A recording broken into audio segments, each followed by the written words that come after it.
It says we're going live in a minute 20. We got him.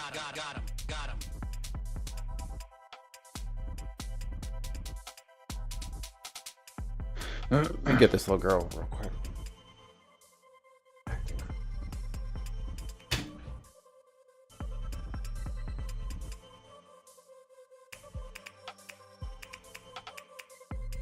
Damn, the stock market's getting killed.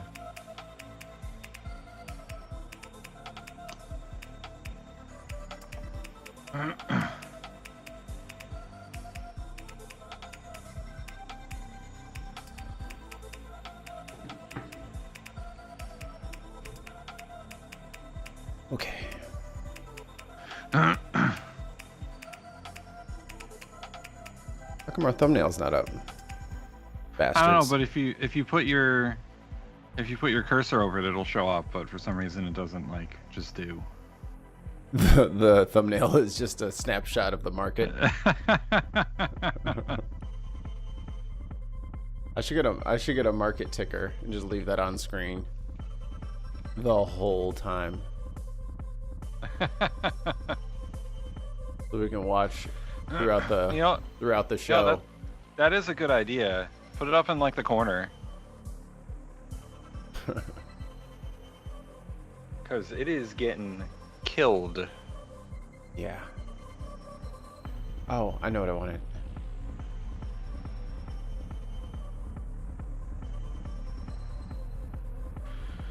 I don't want the 40-minute version. Didn't we do that video on Tuesday? Or is that a new video? No, it's the German guy was there. Oh.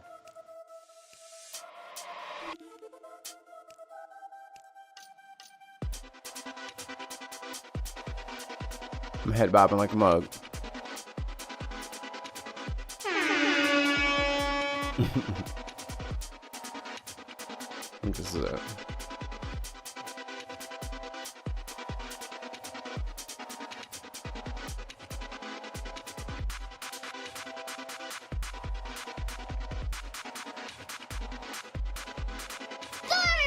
Push the goddamn button. Push the goddamn button.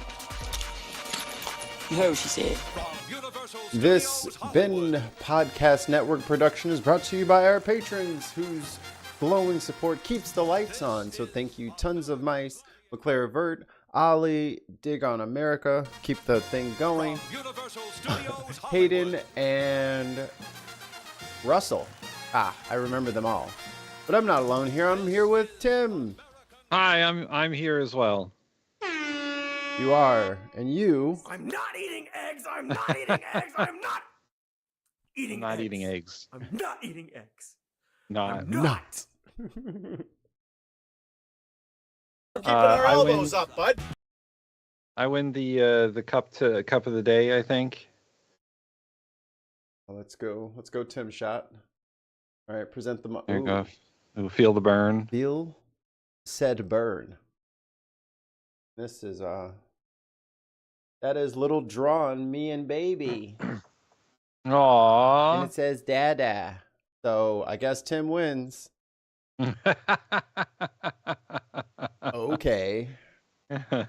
Fine, I guess you win or whatever because you have a child. It doesn't mean you get to win everything. I'm gonna win the mug competition when I got it clean. There's not peanut butter stuck on the side or something. And feeding that kid PB&J is an adventure. It's like, what in the house can you coat in this sandwich? Didn't know that was possible. So, let's say hello to the chat. Hello, chat. Today we have, let me go push the thingy. That y'all got a sub. We're getting so close to our goal. I know, Getting it's so crazy. I'm excited. But let's say hello to Diz and Russell. Vike Stricker. Person I know impersonator. what that is. One Angry Pagan. Hey Hun Puds. SG. I think that's it. Oh, and poll. Poll. There we go. My monitor all cattywampus. I like using old people terms from. It's like speaking a dead language. I can't say everything I want to say, but I can say certain things very well. Yeah, once we get monetized, I'm gonna have to use the word malarkey a lot. What kind? What? That's malarkey. Or we'll have to do like very elaborate what in those. What in the gish galloping Kent Hovind are you talking about? Don't you have a soundboard one? Chicken bleep mother cluckers or something like that? Oh no. It's even better than that. Chicken bleep mother froggers. There we go. Chicken bleep mother froggers. Genius. My man was like, I'm getting my rage out on live TV. And you'll never stop me. He thrusted his pelvic at me. Oh, yes.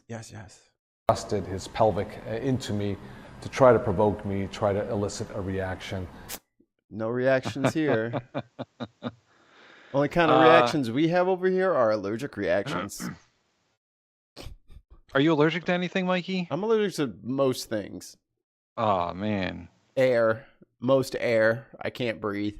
It makes my nose close up. You have them allergies. I have indoor and outdoor allergies. Oh, man. Trees, grass, anything that grows outside, anything that photosynthesizes probably makes me wheeze. So if I ran up to you with like one of them poofy dandelion puffs and just blew it at you. I mean, I could probably dodge those big old pollens, but being from the greatest city on the planet, St. Louis, we have very old trees, and like the pollen ragweed count is like biblical, like astronomical. Like it'll be like cars are coated in pollen. Yeah. And I'm just in there like, beautiful day in the neighborhood. No, I'm good. We had rain yesterday, and already the pollen covering my car again. Like that, a nice piss yellow haze over everything. I am not only a member of the superior race, but oh my god, here we go. I am not allergic to anything. Haha. You're lactose intolerant.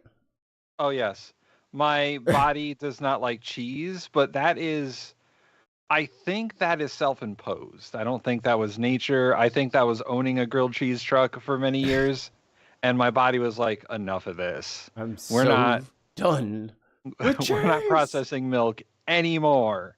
You've run out of tickets, sir. Please visit the kiosk to buy more tickets. I am allergic to some kind of medicine, some kind of sulfur-based medicine or something. But that's it. I can't have sulfites or something like that. Like that, it's not good for me. Shellfish, tree nuts. I'm talking about me. Oh, you? Yeah. Shellfish and tree nuts? How do you live? Tree nuts, poultry. No. Strawberries. Oh my god. I'm missing one, a big one. I'll think of it during the show, and I'll just yell it out. Bacon? No. No, I wouldn't be here if I was allergic to bacon, because I would have been eating that shit anyway and be like, help me, I can't stop. Take it away.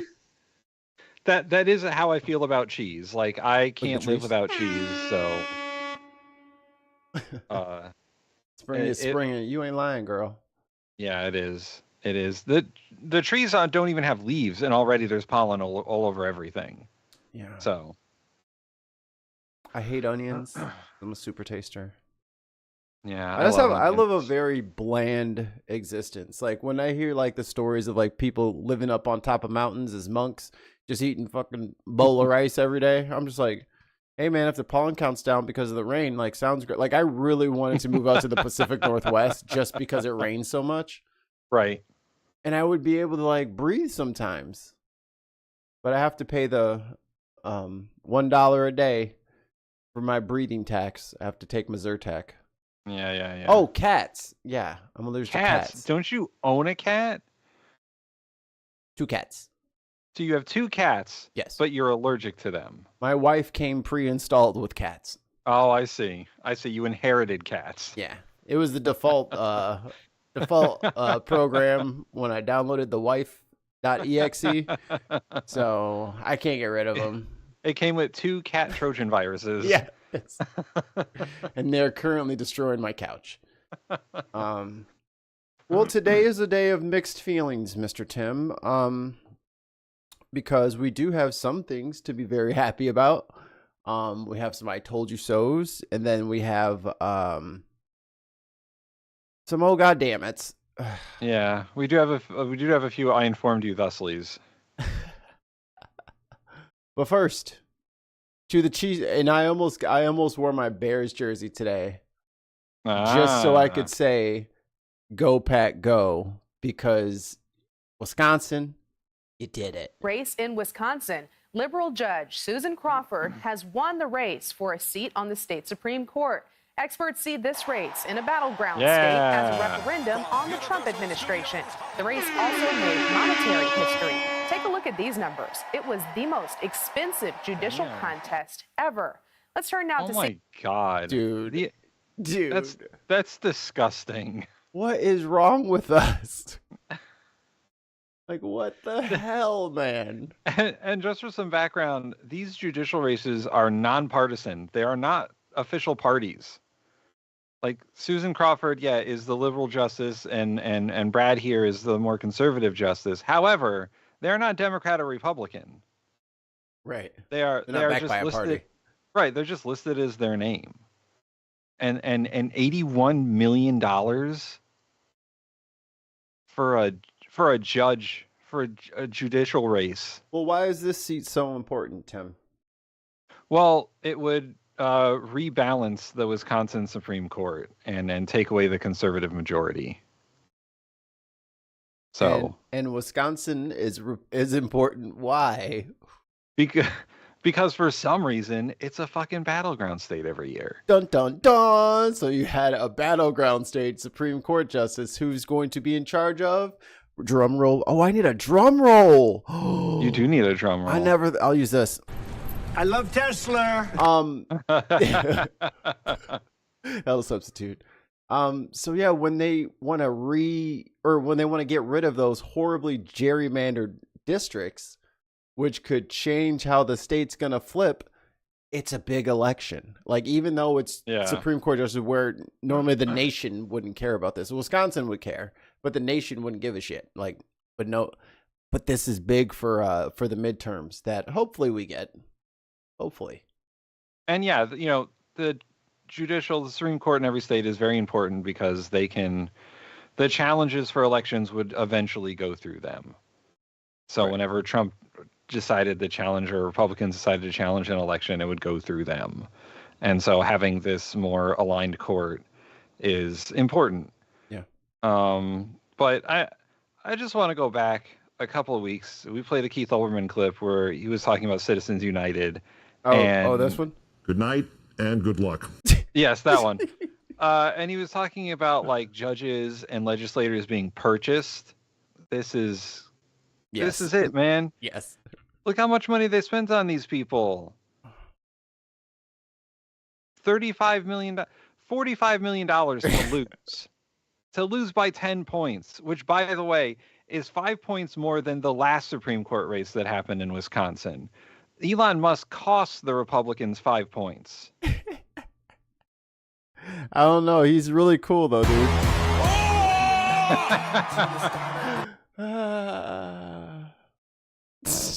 It's so crazy. This is insane. This is crazy town. We live in crazy town. Even though the Democratic-backed candidate, the liberal justice, won, it's still fucking insane that this much money went into a judicial race. I mean, I guess they could have spent a little less because, she won by so much. So 10 points. It wasn't even close. They could have like stopped at 31, 29, 28. They could have stopped at 28 and then just kept the rest. Just say, hey, we don't need your money, actually. Yeah. But here's my thing. Well, you know what? Let's let the clip play on. I don't know if they're gonna say what I'm about to say. CBS News Elections and Surveys Director Anthony Salvanto. Anthony, what do you make of the results of this? Hey, you're not the other guy, so get away from that board. You know who I'm talking about, Tim, the guy with the shirt. Oh, Steve Kornacki, Mikey, I have to tell you, breaking news. He quit. Oh my God, we're doomed, dude. He's bailing the ship, brother. He quit. He quit MSNBC yesterday. Because this guy probably came on. I think he quit NBC News in general yesterday. Like, I'm not 100% sure on NBC News in general, but I know that he quit. I know why. Because as soon as Trump see his ass talking about something, this is where he's losing because of Trump. And then they're going to come for his ass in the night. And he's like, nah, man, I keep it 100. So I'm not lying to pacify this motherfucker's ego. I'm going to sell him. He's getting his ass handed to him. And it's because of him. And it's his fault. And I'm going to say it. And then they're going to have to drag me up out of there and change. So I'm going to just roll out. MSNBC's got some real problems over there. They lost Steve Kornacki and Joy. Well, they fired Joy Reid. Yep. But and then Steve Kornacki quit. They got some real problems over there. They ain't getting rid of Joe Scarborough though. Which I don't get. You know what would have worked? If they would have gave Joe Ann Reid gave her what's her face's spot? Minka. Yeah. Just put the two of them together in the morning. I'd watch that shit. That shit would be hilarious. Ugh. Oh my God, I'd watch it. And then give Minka her own show. Yeah, called Shuffling Papers. I was about to say, so she could just scrape construction paper against her goddamn mic like an ASMR. Story here is turnout. That's maybe what all that money did, right? I'm going to show you this, and I'm going to sort of emphasize this number up here. Looking at potentially 2.3 million votes. Now, for context, that is going to be around half, around 50% of the voters in this state. Now, in a springtime election. Yeah, he sucks. In an off year for a judicial race, that is really big. So that's the top thing. Now, look, that turnout. I'm looking for an alternative. I don't like his attitude. Conservative side. He's not doing it for me. But in fact, what we saw was Crawford running ahead of either Joe Biden 2020, Kamala Harris in 24, especially and I'll center this and I'll circle it in and around. No, you won't. And I fucking Liberty Mutual is all she. What the Liberty? I thought you were playing like a button, and I was like, whoa, well, that's a new one. Liberty. This morning you could. Nah, they ain't getting that. Yeah, this is the guy. This is the guy right here. All right. Were you gonna say something? Sorry. Oh, I was gonna say I fucking wonder why this judge was outperforming Biden and Harris in Wisconsin. It's probably because they didn't say. Probably because that judge didn't say anything about Palestinians that was controversial. Mm-hmm. I think it may have backfired. Look, I think if there's one thing we should be taking away from the results in Wisconsin and the polling. Well, now that you told me that, I think this guy's auditioning. I think this guy's trying to put his heel in the door, you know. We have from Wisconsin and national. If you are a Republican candidate running in a swing state, you don't want Elon Musk anywhere near you. Yes, maybe you like the money, but you do not want his presence in your state. Coming in. Guy. He is political poison. Look in Wisconsin, his net favorable rating, minus 12 points, 12 points underwater. That is an even worse number when you look nationally. Look at that. It's minus 17 points. So if there's one big lesson to take away from Wisconsin is Elon Musk does not help Republicans when he shows up. If anything, the data suggests that he hurts them. Well, you know, that's really important for him to say out loud so that all the Republicans can hear that. Yeah. All that money is poisoned. It's poison. Nobody wants to touch you. You shouldn't be afraid of Elon saying he's going to primary you because clearly it doesn't work. Yeah. Clearly he doesn't have the juice that he says he does. So maybe don't be so afraid. Maybe start drawing up them articles of impeachment. Clearly he doesn't have, I mean, he can't impeach all of you. Yeah, he can't. That'd be very expensive. He'd be Yeah, I mean, maybe he has enough kids, but he doesn't have enough human shield to be flying around the country like that. They gotta sleep. Oh, Simply Secular Dave's in the chat. Hey, Dave. Questionable Absanity is here as well. Howdy, howdy. So, I just want to update on the Steve Kornacki situation. I read a thank brief you. article about Politico, and it's because MSNBC is leaving the NBC like network of channels. They're becoming their own channel. So Steve Kornacki is staying with NBC News, but MSNBC doesn't get him in the divorce. Custody battle. Yeah. Well, Yeah. maybe NBC will pick up Joy Reid. Oh, hopefully, but we'll still have Steve Kornacki doing election coverage on NBC, and he'll still be doing the NFL coverage that he did and various other sports that he covered under NBC. Republicans, stay clear of Elon Musk if you want to win in a swing state, at least in terms of his physical appearance in your state. Stay away. Stay away. You know, I think that's the best advice you can give. Just stay away. Just you'd be like, Elon, no. Get out of here. No, we do that outside. But them's the breaks. State. All right, what did we see in terms of swings in Florida? What do we see in the terms of swings in Florida? You know, we were talking about Florida 6, and you can see it here. The election margins in the U.S. House District, you know, Donald Trump won the 6 by 30 points. This guy sounds like one of Harry Shearer's extras on The Simpsons. Yes.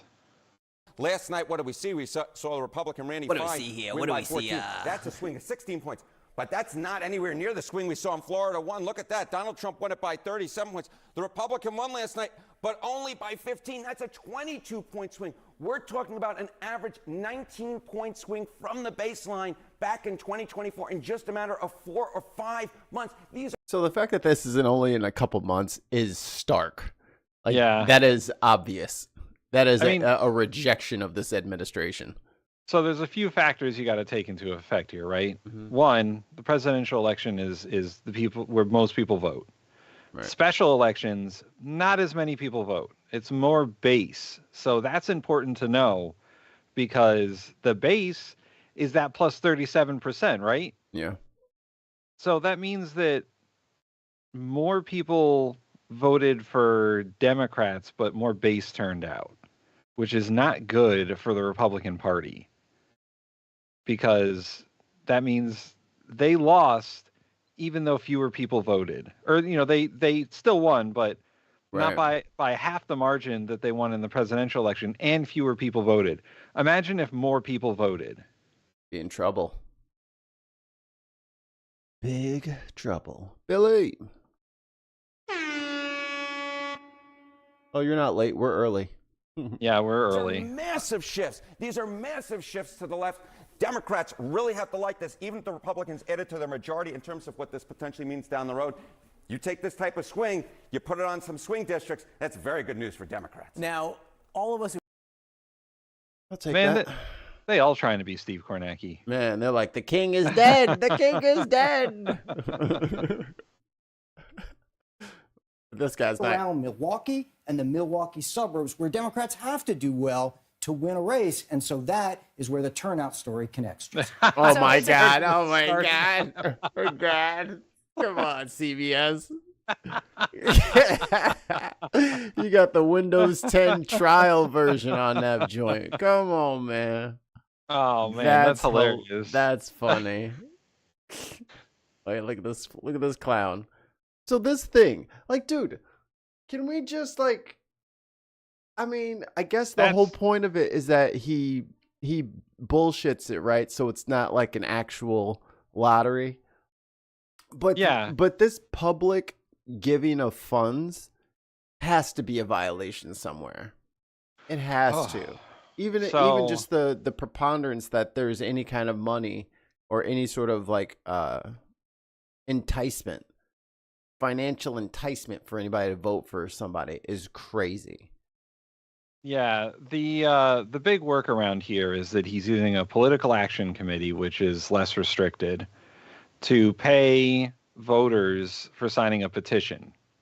They're not pledging to vote, or they already haven't voted or whatever. Like, he's not buying votes technically.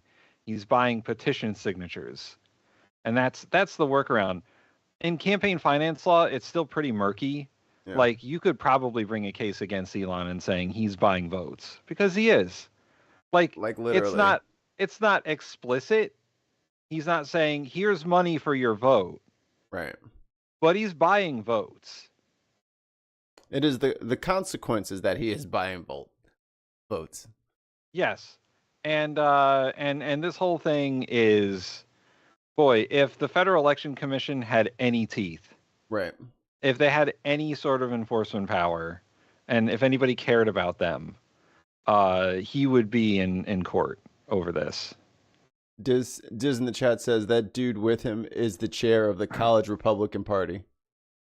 That makes sense. See? That they would just give money to their own people. Like, I mean, that's what politics does. Like, no. I'm not shocked by any of that. It's like the snake oil salesman from like Pete's Dragon or whatever, where he's like got his homeboy in the crowd like, oh, it does this, and then he comes out and tries it.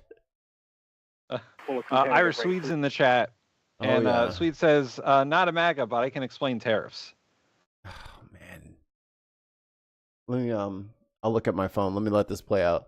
Are you available, Swede? Yeah, let us know, because we would like to hear your opinion on the economy. We will shoot you a link, and I will work out the production in real time. That's why we call him super producer Mikey Feynman. I will struggle through this. You're also likely to see the court consider some issues regarding abortion rights, labor rights, environmental policy as well. So there was reason for all comers. In this case, with Musk, why do they have both of the audios going? This is crazy. I would actually be more surprised if he was giving that $1 million check to an actual like random person instead of the chair of the college Republicans or whatever. Like, it would be more surprised if he just gave it to some nobody. I'd be surprised then. But him giving it to some Republican yuckity yuck. There's another old timey term for you. And to the people of Wisconsin, thank you. Yay!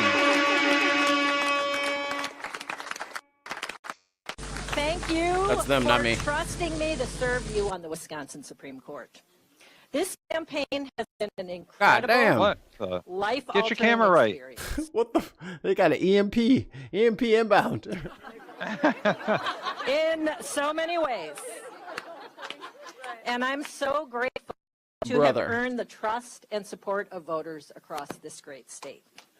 Y'all making me think my eyes are messed up. Focus on the woman talking, not the lady in the back. I've spent my life fighting to do These what's camera right. people. That's why I got into this race. To protect the fundamental rights and Actually, I freedoms think the of focus all is on the flags. Wisconsinites. Yeah.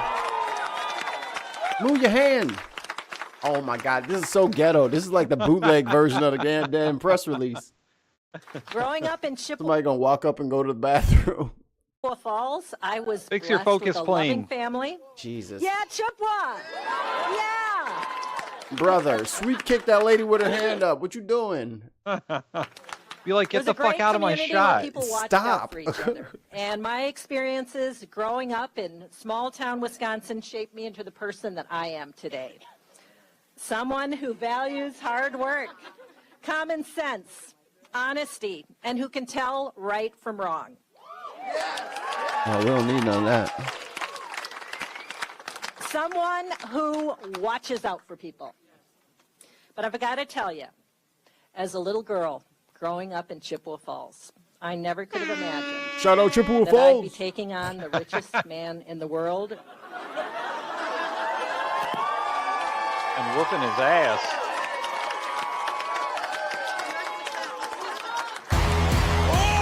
for justice in Wisconsin.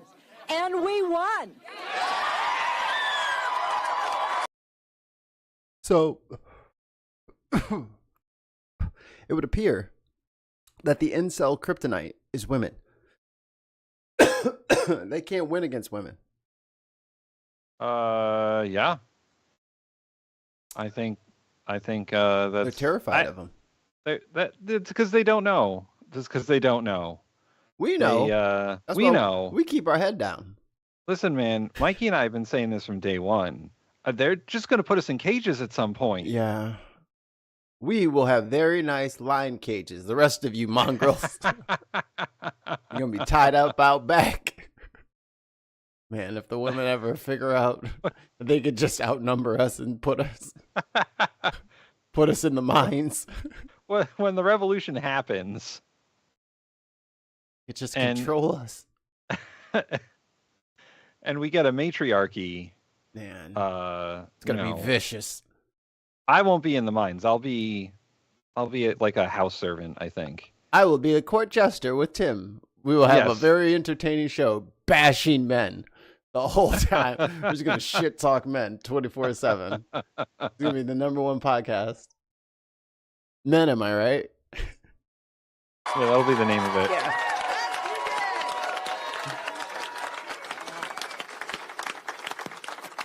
I've spent my whole career fighting for Wisconsin as a prosecutor, a lawyer, a judge, and now a soon-to-be justice on the Wisconsin Supreme Court.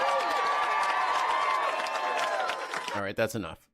Enough with your shoddy camera work. Yeah, boy, that What's is this? rough.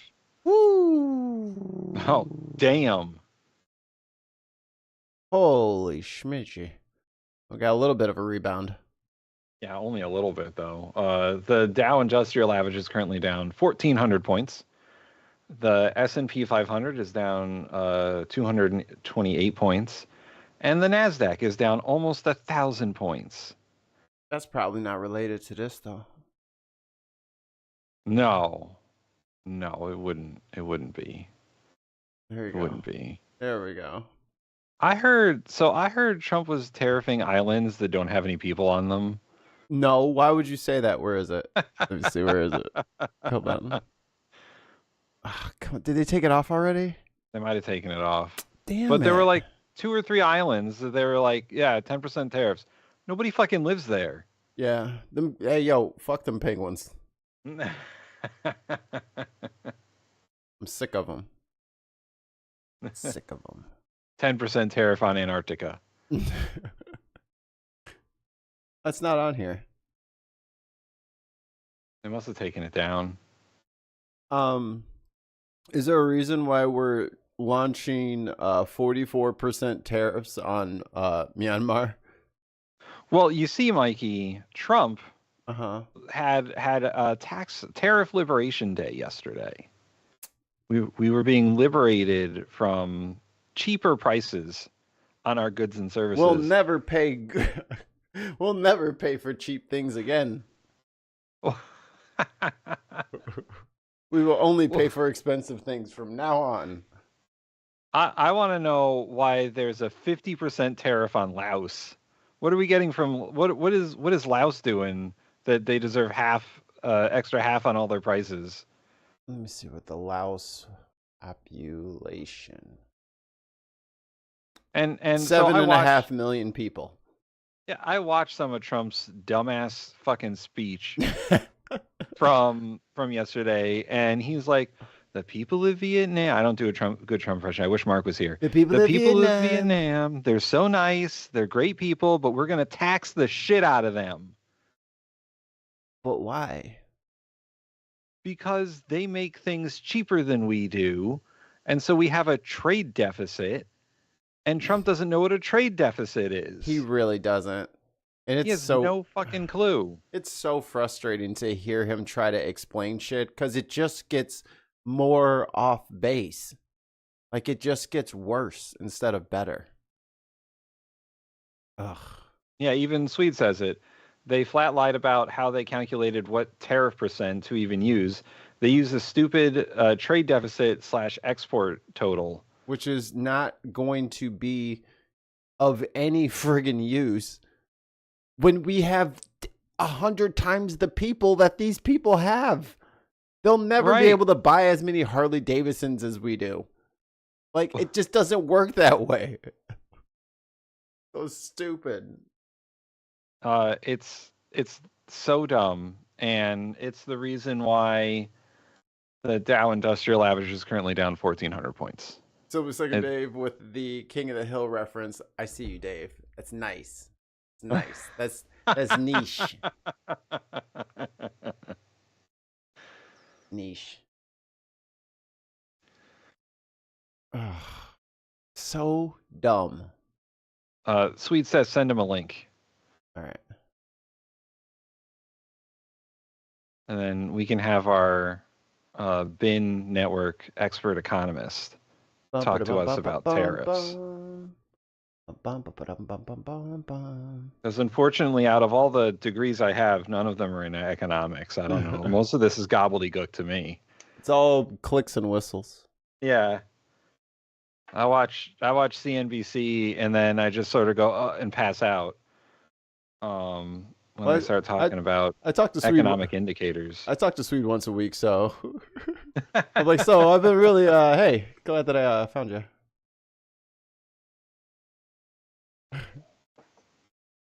But yeah, Trump doesn't understand any of this. The people on his economic team are all fucking idiots or fraudsters. That fucking Secretary of Commerce guy, Ludnick, yeah, he's the worst. He is literally the worst. Yeah, Nutlick. Yeah. I think that's his name, Nutlick. And Trump was just like, if you do tariffs on us, we're going to do tariffs on you, but we're not going to do them as much because we're nicer than you are. And it's like, come on, guys, get over yourselves. Maybe don't put a 10% tariff on fucking everyone. Yeah, it's crazy. For no apparent reason. Yeah, suck it, Australia. Like, what do you want them to do? Like, if he was saying, hey, we want some of the cool utes like you guys have in Australia, maybe I'd be on board with them. You know what I mean? Like, hey, let's stop making all the cool cars in Europe and Australia and let's make some here in America. But no, that's not what he did. He said, let's just make everything more expensive in the States. Like, I don't know where people think this $1.4 trillion is coming from. It's coming from us. Stupid. They're going to pump that out of us. That's what the plan is to take our money instead of, oh my God, 42% pay, by the way. Ugh. He got the Wall Street Times, or not the Wall Street Times, the Wall Street Journal, owned by Rupert Murdoch, to put a headline out there to say tariffs are a tax. The Wall Street Journal, who loved Trump in his first term, of course, is now like, hey guys, he's just going to tax the shit out of us. They're calling it the largest peacetime tax in history. And they're over there clapping. Yeah, and they're over there clapping and yucking it up and having a good time watching Trump deliver an incoherent speech. What's with that union guy that was up there? Oh, what was he? Automakers union? Yeah. The automakers union sided with Trump on this. They're like, oh, the tariffs will be so good for us. We'll get to make more cars in America. Your parts come from other places. I feel like they know that, right? I feel like they would know. They must know. Did no one tell them? I mean, I'm not really like totally overly impressed with like the state of our unions. Like, yeah, they're not all the way around. Like everybody's union, your union too. Like, I don't feel like unions are as aggressive as they need to be in safeguarding their members, because they're just kind of like, the company says this, I'll get them to go up 0.5%. And then over 10 years, like, you know what I mean? There's like the unions are full of Chuck Schumers. Yeah.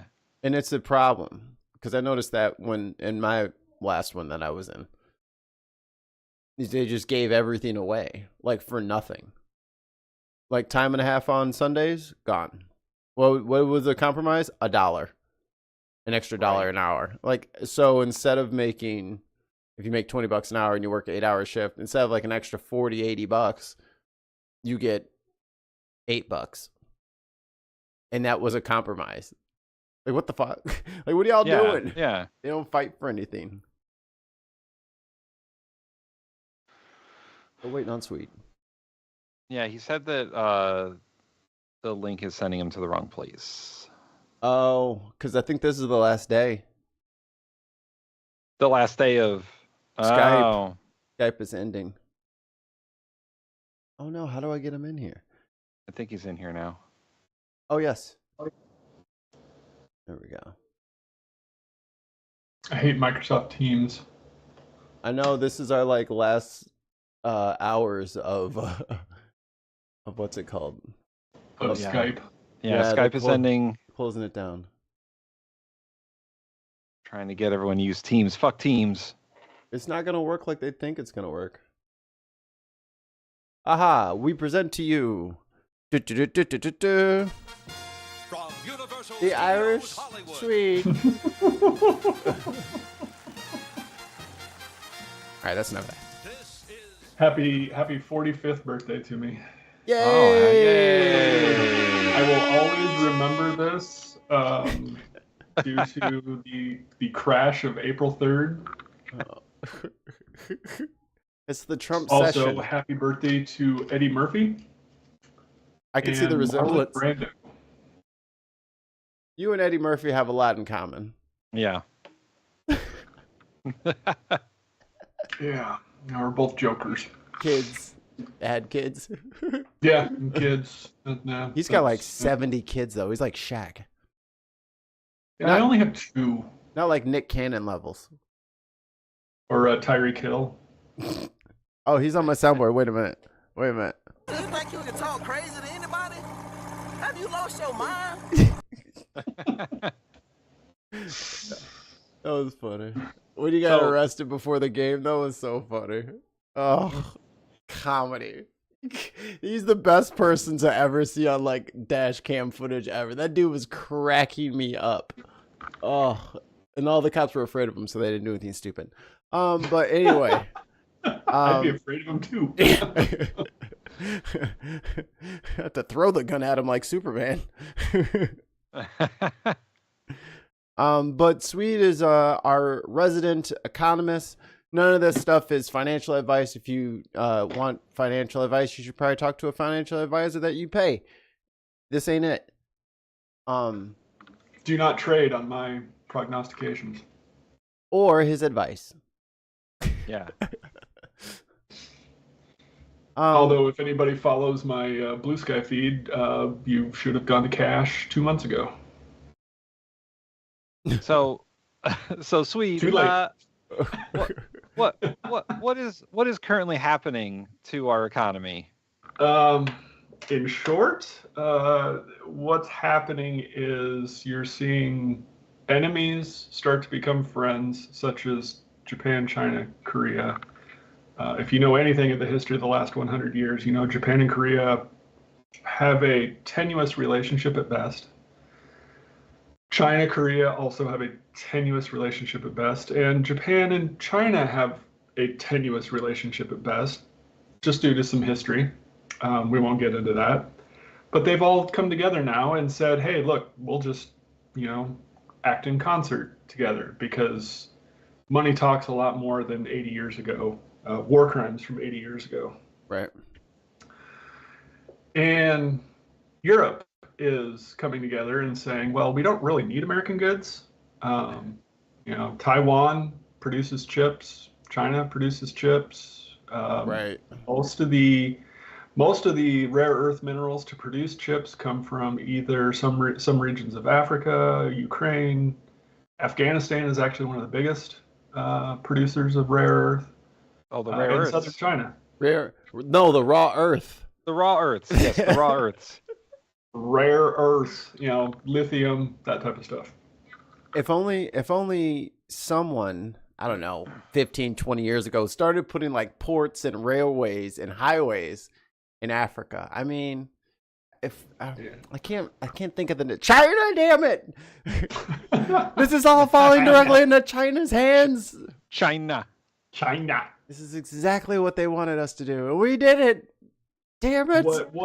What has happened is basically a catalyst of ineptitude from the executive branch that has provided ample motivation for foreign countries, both friend and foe, to work together, because the United States is no longer, as Reagan put it, the shining light on the hill. Now, we were never really all that bright of a light. No. but you could say offensive. the U.S. has done some things. I don't say a net good, but it has done some things that have been a positive for the world.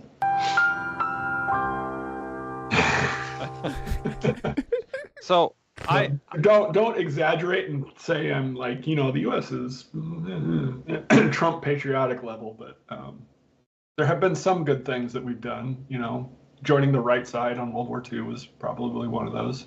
At the very last minute because we were dragged into it. Yeah. As reluctantly as possible, and then completely overreacted. There was no right way to join, World War One. We picked one, and our weak executive branch led to basically a 30 years war that included the World War II resolution. Maybe we should just have like a going away party for democracy. Well, democracy is still alive, just not here. Well, ours. Yeah. Our version. So, Swede, I heard Trump talk about how in the 19th century we had a lot of tariffs. Yeah. And then in the early 19th century, get 'em, Tim. When they did the income tax, or not the income tax, the income tax, the amendment for the income tax in the Constitution, we did away with tariffs, and then everything went bad after that. Yep. Everything? Explain that. So there are good ways to use tariffs, punitive ways. You could throw tariffs on Russian goods because of what they're doing in Ukraine. You could throw lots of that. You can use tariffs to prevent bad actors in your country from flooding markets outside. So the way Canada does this, for instance, is you've probably heard of the 290% tariff on dairy goods. Yes. The U.S. has never exported enough to actually hit that tariff, though, because what's called quota. It's the point. It's the principalities. It's a quota rate tariff, meaning, for instance, for the first 1,000 tons of milk, you pay no tariffs. Well, we've never, that's basically saying, hey, look, we'll have trade, we'll have basically free trade. But if one of your, say, dairy producers gets uppity and wants to, throw 10,000 tons of dairy onto the Canadian market and basically destroy the market, here's what's going to happen. So you still have free trade. But we've only made it up to like a third of that. Yeah, it's never been charged. But see, this is the thing. I feel like honestly, we probably should have just like sent Sweet to DC and like, hey, this podcast sent me here to talk to you because I think you have some definitions that are just wrong. For everybody in the back, can you please explain what a tariff is? A tariff is a domestic tax on imports paid by domestic people, citizens, companies, corporations, however you want to, it all gets passed down to the cost to the consumer, but it's paid for by the country that institutes the tariff. So is there any way we can put tariffs on China and China pay a dime? No. Can y'all please stop saying stupid shit? I have an example. Okay. I recently purchased this Irish whiskey from a local retailer. I haven't tried it yet. It's called Writer's Tears. So apropos. Yes. And I bought it for I think approximately like $35 for the bottle. And I spoke to the owner of the store, and he was like, yeah, we stocked up because once the tariffs go into effect, that bottle's going to be worth triple. Mm-hmm. And he's like, we stocked up on our side so that we don't have to pay the tariffs immediately, because once we run out of inventory, we're going to have to pay the tariffs. Mm-hmm. So right now, like today, if you go to Amazon, so there's a way that certain companies will either profit from this heavily or eat the cost. And so I don't know if you go to Amazon today and look at like a 15-inch MacBook Air, what the price on that is currently, but that should be $1,200. Let me A get lot into of an the incognito before they get my whole address on the stream. But if you today, last night you could still buy it even after the announcements for $1,200 or whatever it was. It was $1,150 or something like that. But if you bought it direct from Apple, it was $1,200. What that is today, I haven't looked because my wife once wanted a laptop, and I'm like, well, we better buy one now. As long as the prices are still good, and the prices were still good at that time, and so that's what we did. Now, with today, that could be completely different, and you have companies that will, put the upcharge on there, but there's still MacBook Airs that were not tariffed. They're sitting in warehouses, Right. Amazon, or sitting on the showroom floor at Best Buy. However, once that inventory cycles, then that cost does exist. Which one you So said? the days of inventory is really what we want to, focus on, and how many days of inventory, a retailer realistically wants. And Mikey, you've been in retail. Yep. Is you want as much turnover per day as possible. So if you have good supply lines for, say, milk, I used to work dairy, so this is near and dear to my heart. It's I only had 7 days, 4 to 7 days worth of dairy sales on the floor at any one time. Right. Because if I stocked up 28 days worth, I would be paying for the cooling and the storage, and then we would have waste and everything else. So right. How many MacBook Airs does Amazon want to have in their warehouses? Maybe 20, 30 days? Something along those lines. So as a retailer, say a more durable goods like what a washer dryer, things like that, you probably see 30 to 60 days of inventory. And having worked in and managed restaurants and whatnot, like that sort of inventory is very quick. Mm-hmm. And you're going to see more immediate price hikes when it comes to restaurants who import goods, like avocados from Mexico. And the cost of, say, blueberries will be up within 2-3 weeks. Yeah. The cost of a new truck, if new car showrooms do cost based on what actually happened rather than marking up cars that didn't get bought today.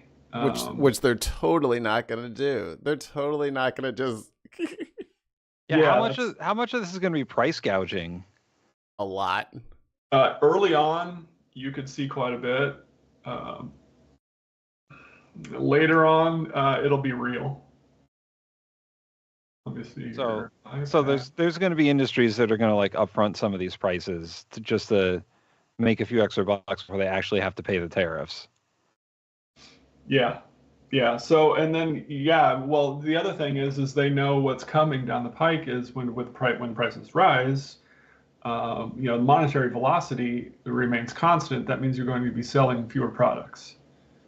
Monetary velocity being however many times a dollar moves per year.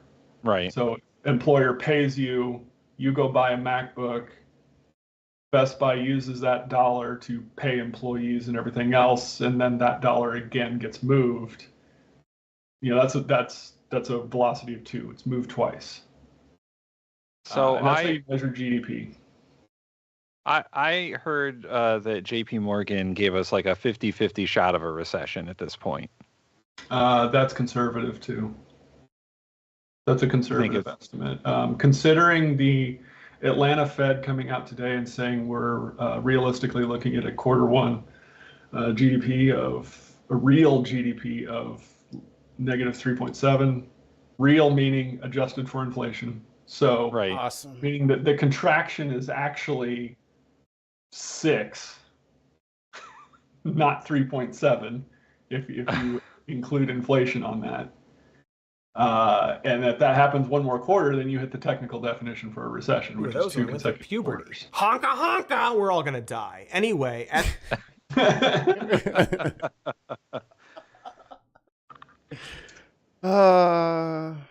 cheaper eggs.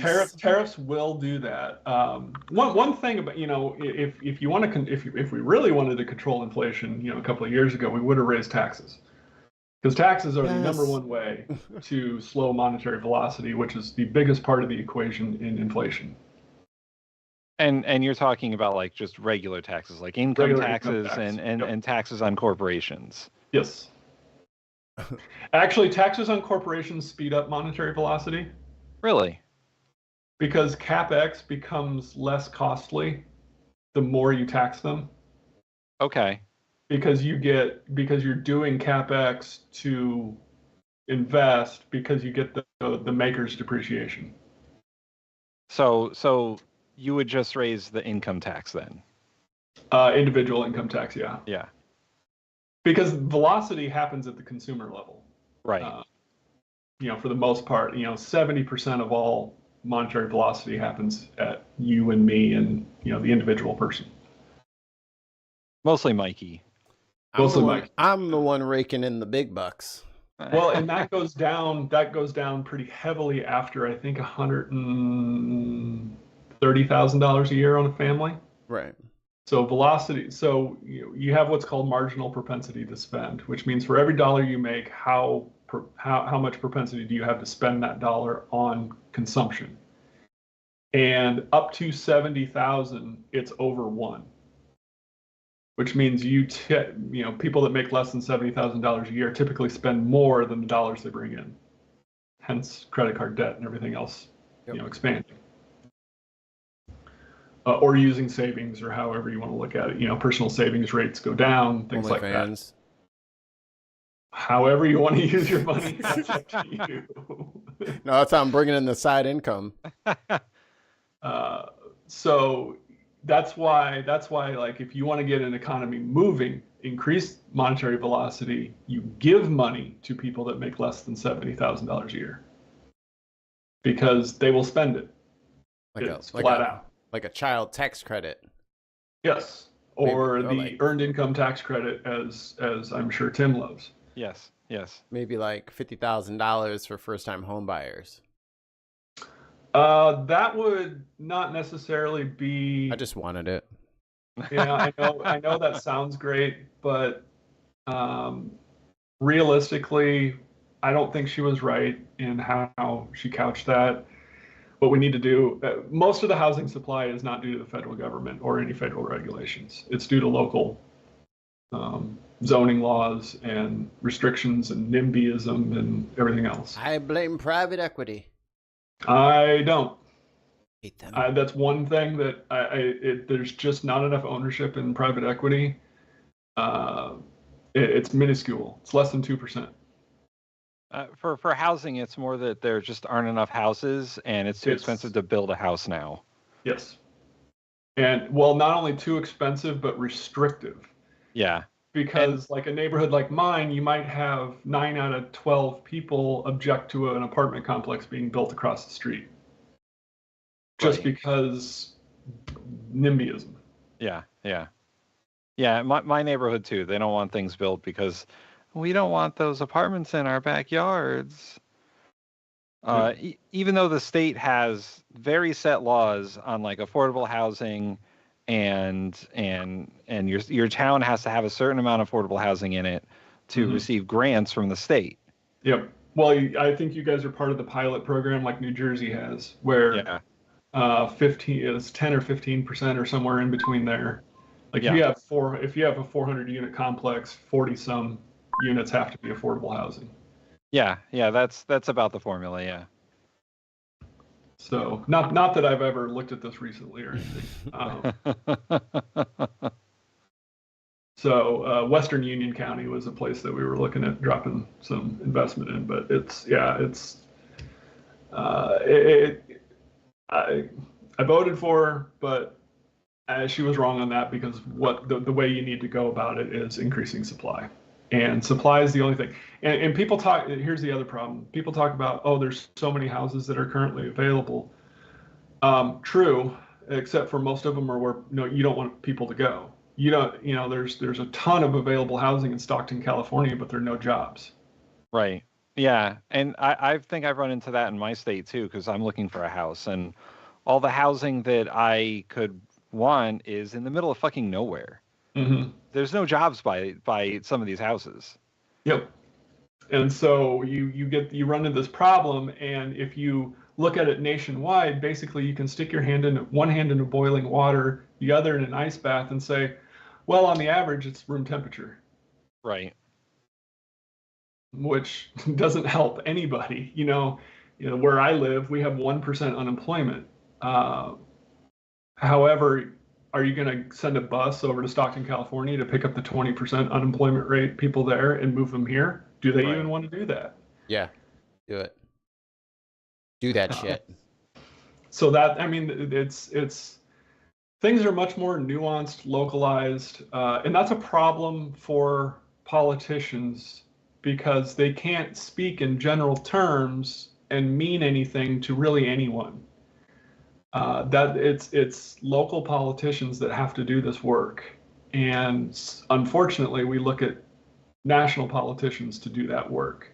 What national politicians can do is get federal government, like old aging regulations, either update them, make them current to what the world currently looks like, get rid of them, and then create new ones that build it from ground up. Things of that nature. That's what the Fed can do, and then also create a fiscal policy, tax policy surrounding it, like we did with the CHIPS Act. I mean, probably one of the greatest bits of legislation, along with Sarbanes-Oxley, ever. And that's one of those things the federal government can do. It can't build apartment complexes in South Dakota to help with housing crisis. So when we put like a 25% tariff on, I goes where I goes. on Canadian lumber, I'll be right back. and other building supplies that come out of Canada, like that's going to increase the cost to buy and own a home, right? So that's one thing that developers look at. So when you do the equations for why people are going to do what they're going to do, say if I want to build an apartment complex, I'm going to look at finished cap rate to cost. And finished cap rate to cost means that's the cash flow, net operating income that's going to flow percentage-wise off of the rent, off of the cost of getting it all done. So from doing the initial planning stages, going through city council meetings, all the sticks, foundations, all the way up. And you're going to want, as a developer, you're going to want 8-9% to be flowing off of that so that you can turn around, sell it at a 5 cap, take a profit, and go build your next apartment complex. Right. Developer, that's the development cycle. Right. And so if you can't get that 9, if you can't get that 8 or 9 or wherever that nut to crack is, you're just not going to build anything. And today, so supply coming to bear, and this is obvious, this is Newark and that area, so that's the area that I've just worked in. Supply in that area, 2025's deliveries of new housing is greater than the next 3 years combined. Okay. So your deliveries in 26, 27, and 28 don't even combine to make more than 70% of what's being delivered today.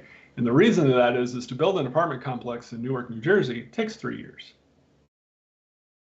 Because you have to go through all the process. You have to go through the pilot program for tax abatement. You have to go through the affordable housing. You have to get all your zoning and everything else. You have to do the phase 1 environmental to make sure, apartment buildings built on an old industrial site. You have to make sure the vapor barriers and everything, are protecting the people that live there. Yep. All good regulations, but they do increase the cost and time is money. And so, all of these that are coming to bear today were started in 2021. Right. So during COVID, if you were to start something today, like a tax program to say, hey, look, we'll subsidize something, you're not going to see anything for 2-3 years. Right. So instead of the Trump administration doing all these tariffs, what should they have done? And instead of like just tariffing everyone at random and then adding tariffs on as reciprocal tariffs against countries they believe have wronged them, Yeah. What should Trump have done that doesn't cause the stock market to react the way it's currently reacting? Well, one again, it's like what I was just saying. It's the federal government looking to the states, and the states looking to the counties, going, what are your inhibitions to creating supply safer housing? What is causing blueberries to be, their price? Eggs, I hate the conversation around eggs because of H5N1. Yeah, yeah. That conversation is so nuanced, it's not even worth having, because I don't think anyone, even me, anybody else, can truly wrap their head around what are all the implications of everything. Because if you let H5N1 just run rampant through the entire chicken population, what does that mean? How does that work? What does that do for egg production? If you do these mass kills, what's that doing? So the conversation around eggs is not productive on any level. However, the conversation on strawberries, blueberries, pears, avocados, everything else is productive because it's much less nuanced than, say, eggs. So there's, okay, what are the trade issues that are causing, say, a shipment from Argentina and strawberries to sit in port, say, an extra 3 days, that causes 4% spoilage, and now you have that extra cost because when you're shipping, you're counting on certain spoilage amounts to adjust your cost to. So what can we do without lowering safety to make that process quicker? So those are the things that they're not flashy, they're boring, they don't get you elected. Right. Somebody's going to look at you in your campaign speech and be like, "What? I don't even understand what you're talking about with how things get through customs and the customs process, and how we can create maybe a separate division inside customs enforcement that is just for perishable goods to make sure things get through faster." Because the faster you can get those to the store shelves, the less spoilage there is, and the more they can lower the prices. I would like to know your feelings on our Commerce Secretary. I'm going to politely decline that one. We'll talk our trash once you're not on stream. Yeah. I think he does a great disservice to the office when he mentions things like tariffs don't cause inflation. I think he's towing the line a little too much and needs to have more ability to speak freely. Secretaries themselves get a lot more respect from me when they counter what the administration's message was.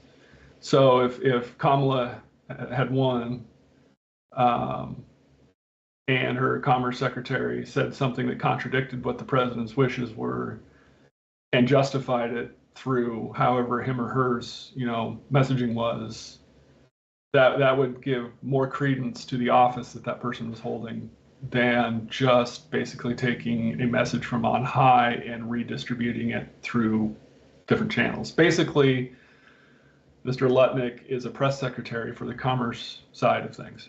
Right. And you mentioned that he said that the tariffs won't be inflationary, but are tariffs inflationary? They have to be. So, but what if China pays the tariff? China's not paying. We already went over this. But we're not paying it. He said we're not going to pay it. Now corporations could eat some of it. They're not gonna. They have to when the price increases reach substitution value. What's substitution value is the easiest example is corn price and wheat price. When corn prices reach a certain price, when you're trying to feed your livestock, it makes more sense to buy wheat instead. If wheat stays at $10 a bushel and corn gets to 8, wheat makes actually more sense because of protein content and other things. So when you get to substitution levels, some things don't have any substitution. Unleaded gasoline has no substitution other than an electric car or a hydrogen fuel cell. Those are what we call inelastic. So the elasticity of the price is directly related to how easy available substitutions are. Right. So your substitution for high-priced blueberries may be to buy bananas, or to buy strawberries instead, or to, something along those lines. Eat dirt. So prices can only be increased to where substitution values are. I see. Okay. But there are some things that have no substitution. 2x4s. What are you gonna pick? When you're putting a foundation and stick building together. Legos. Steel. Tons of Lego with super glue. I mean, there is 3D printed housing now with concrete. Yeah, but all the walls around it, it's very strange. They're getting to more conventional construction methods, and they are even putting together situations where those can be put together and they look a lot like Legos. I'll be looking over here looking like I live on Tatooine. Bunch of pods coming up of a grand circle in the middle. Whatever I would works. live in that shit, though. It's not going to catch on fire. So, I mean, again, this is all educational. Yeah. Don't run to your Schwab or whatever account and make trades based on this. Yeah. But it's disheartening that, and people will laugh and say, well, the market's crashing. That's just a bunch of rich people's problem. And I want to educate you that it's not. It's really not. Because where do you think the firefighters union's pension is invested? Yeah. Where do you think CalPERS has 60% of their money? Where do you think the teachers unions, IPERS and others have their money is invested? Not only that, but where do you think charitable foundations have their endowments invested that they count on to do, like Doctors Without Borders counts on the markets being rather consistent. And shocks like this means they have to make withdrawals during very expensive times. Right. And also states and state treasuries have investments as well. Not necessarily in stock markets, but they may have it in short-term treasuries, which are just fine today. Actually, my SGov treasuries are doing great today. So I have a question, and maybe this is another thing the Trump administration has not been faithful about, but is this just like going to be like an adjustment period where we onshore a bunch of manufacturing and jobs, and in the other next countries, 2 months. Yeah, they can just go fuck themselves and we'll be fine? Well, think that there are certain things like TSMC's new plant in Arizona that aren't going to go away. Right. Like that's the sunk cost part of that has gotten to the point where moving anything back to or anywhere else, that's not going to happen, at least not right away. The shock value, I mean, you could leave these tariffs in and eventually a new reality does come up. I don't know where that new reality sits, but eventually you'll get to a point where, I can punch you in the face enough times where you don't feel it anymore. Great. That's a good analogy for how America's going to feel, I guess. Or I guess other people won't be around us for us to punch anymore. Yeah, there's that. So, it's along the lines of eventually, the stock market eventually will moderate, because the stock market is if anything loves consistency. So if the tariffs stay in and they stay in for say 10 straight years, hypothetically. Oh God. There is a known quantity to that, and that they can the analysts can make their projections, their guidance, and everything else. And if NVIDIA says, hey, with the current situation, this is what our guidance is, where our earnings are going to be, you can make investment decisions off of that. And that's what markets itself love. That's why the market itself isn't a great barometer to how good a policy is. If you have a terrible policy but it's consistent, the market will still like it. Because they can move around that's it. That's kind of the the markets went up because gridlock. Well, you still need to make changes, and the markets may be a little bit upset at certain things. So change isn't necessarily viewed positively, even if it's positive change. But eventually it will get to the point, if it's consistent enough, that markets will be fine. However, other less transparent markets may never recover, such as housing and things of that nature. If the sticks to put up a house cost 25 to 35% more, you're cutting 15, 20 million potential home buyers out. Right. And the housing market has already been very high. And you're putting people into a very weird situation of, I own a home. Technically, I should be able to sell my home for a certain amount because of what a new home costs to build, but nobody can afford that either. So it ain't worth that. Right. Russell Cannon in the chat says it's what Trump wants, apparently. Lower prices for consumers and tariffs on imports. Can't have both. He doesn't know what tariff means. Again, you use tariffs as this monolith of what they are, and that's a mistake. You can have tariffs and have good consumer prices. It's just how those tariffs are implemented, how they're used, how targeted they are. If you want to put a tariff on Russian oil, all for it, as a punitive measure.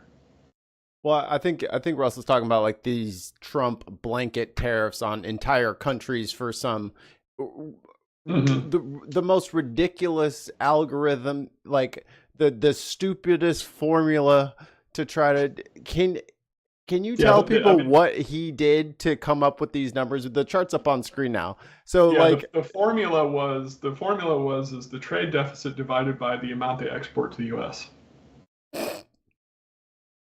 Which has no data that it works or it means anything. I mean, go ahead, Tim. Oh, I was going to say, it seems that Trump's policy was, and he mentioned this in his very bad speech, about the income tax being gotten rid of, removing the amendment that created the income tax and just using tariffs to fund our government like we used to before 1913. And that would make everyone prosperous. Isn't that a huge problem? Doesn't the income tax bring in... what was the poverty rate in 1913? Let's look it up. It was very low. What was senior poverty before 1913? They turned into skeletons, so it didn't really matter. Anyone want to make a wild guess? What was the question? What's the stat? What's the poverty rate? Oh, poverty rate. In 1913. It was, I know this because I memorized these. It was 29%. Sweet, you want to take a wild swing? We probably know. 60. Yeah. Mikey was close. 30%. Boy, I told you I've been from the future past. I do have a hard stop coming up here in a bit. I got somebody buying me lunch for my birthday, so. Nice. Ooh. That's okay. I have a hard stop coming up as well in like 45 minutes. Mine's in like 5 minutes, so. Okay. But anyway, I hope you'll all learn something. It's just, this is an incredibly frustrating time because part of my job is to make, forecasts, projections, and the White House makes me tear everything up, throw it away, and start every 6 hours. Don't just say frequently, because you'll just have to keep updating it. We do have one more question for you in the chat, Sweet. Billy wants to know thoughts on a general strike. Good luck getting everybody to want to do the same thing. Yeah, that's a tough one to get all the labor unions on board with that, and then the rest of the people on board with that. These labor unions. Yeah. You could potentially have a partial general strike, enough that would paralyze a country. But that would be much more akin to a country, say like Hungary, Switzerland, that type of population level.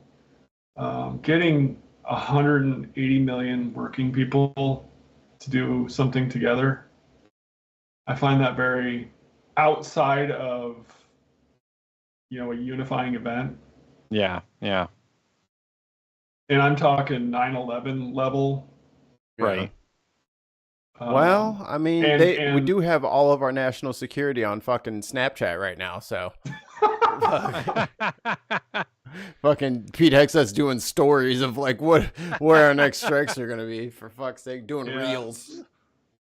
So like you know, with a filter on. As someone who is a syndicalist, the general strike idea is very near and dear to my heart. I don't see it happening until we get to 1788 levels France. Ah, the guillotine's in the streets. That's before that. 1789 is when that happened. I say they shut down sports. But the hunger situation and everything from the little winter. Right. It's amazing how climate changed French politics. Yeah. So yeah, you know, you had a famine, and that caused a lot of people to starve and caused massive unrest. If something were to break up a large number of people's ability to put food on the table for 2 consecutive days, that would be it. I think we're there. Yeah, I think that's. And I kept warning him. I'm like, dude, you can't keep fucking with the farmers. They need to get this shit in the ground. Give them their money. Oh, that's already being. They're already putting together an aid package in Congress. Yeah, they have to. Because it's like, dude, they have to get that food in the ground. Like, you don't understand. Like, we'll piss and moan about the tariffs later, but you need to give them their cash right now so they can get that seed in the ground right now. Yeah, because they can't start planting till April 15th, so they have a little bit of leeway. That's due to federal crop insurance regulation. Mm-hmm. But they have, and they're doing their applications right now of anhydrous and other fertilizers and everything else. And they're probably putting in their orders for seed, and that's all going to be on loan and through financing. But in 2018, I believe the bailout package was $29 billion. For farmers due to his tariff tantrum that lasted like a month. Yeah. God, we're gonna have to do that. How many people on this list? 48 fucking people. We're gonna have to do that 48 times for all the different industries that he's screwing over. Well, yeah, I mean the bailout package for automakers, everything else. I mean, one of the other things that people don't think of is when auto price parts come up. Guess what that does to insurance rates? Right. This trickles. This is a trickle down. It's salty and yellow. This is pure trickle down economics. Wow, they finally did it. I don't like it. I don't like it. Oh wait, I got a button for that. Ow! Oh my God! You killed me. All right, so we'll let you get to your lunch. Enjoy your lunch, birthday boy. All right, talk to you guys later. Bye. Bye. There's that guy, Swede. What a guy. What a guy. He came on our show on his birthday.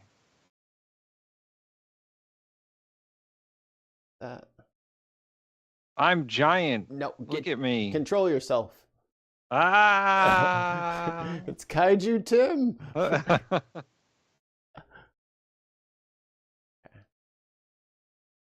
was nice of him to stop by. Yeah, that was a good convo. Learned a lot of things. He's a certified economist. He's one of them fancy people with a special degree about things that matter. That he is why we're able to so confidently talk shit to the rest of y'all as if we know anything about economics. We just like hit him up like, yo, can you explain what this means so I can more accurately yell about it on the internet? So I don't look like an idiot. Exactly. So I can act like I know more than I do. Speaking of idiots. Told that J.D. Vance is in position. He's ready to be interviewed by our Lawrence Jones. Lawrence in position. I was about to say, that's not J.D. Vance. Vice President in He looks different. He took the bronzer route. Vice President J.D. Vance, thanks so much for joining Fox and Friends this morning. Good morning. Great to be with you. So the last time we had a one-on-one was in your house. So you weren't. Wait, what? How can his face be both getting younger and older at the same time?